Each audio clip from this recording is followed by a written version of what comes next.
Alors, la vie du Docteur Strange. Le retour à la vie de Strange, du Docteur Strange, s'est fait donc dans l'album précédent qui s'appelait Strange et qui était centré sur le personnage de Cléa. Bah là, c'est la suite et ça nous amène jusqu'à Bloodhunt.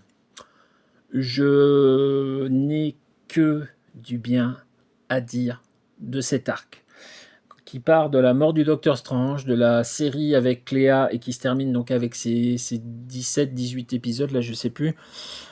Franchement, c'est génial.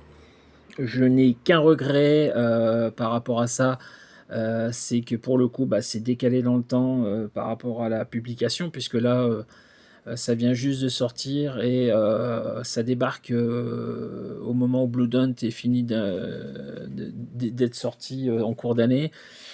Il y a un gros décalage et c'est très très dommage parce que au niveau de l'alignement des histoires, pour les gens qui disent toutes les histoires en parallèle, pour le coup, c'est un peu raté. Bon, moi, je vais passer le cap, hein. Je ne lis plus en parallèle depuis très longtemps, mais voilà. Alors, j'adore tout ce qui est fait avec le personnage dans ces histoires-là.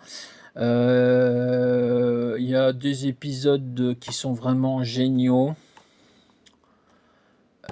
J'adore en particulier cet épisode-là.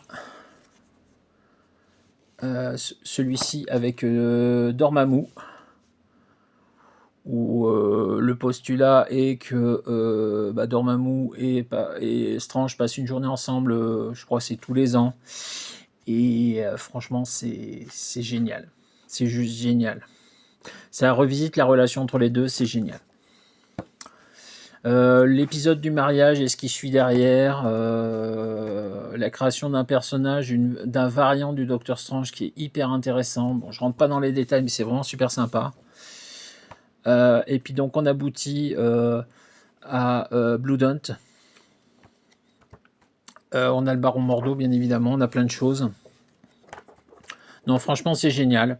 Je n'ai que du bien à dire de cet arc. Je ne peux que vous le conseiller, et d'ailleurs, ça fait partie de mes recos pour Noël. A tout de suite pour la suite.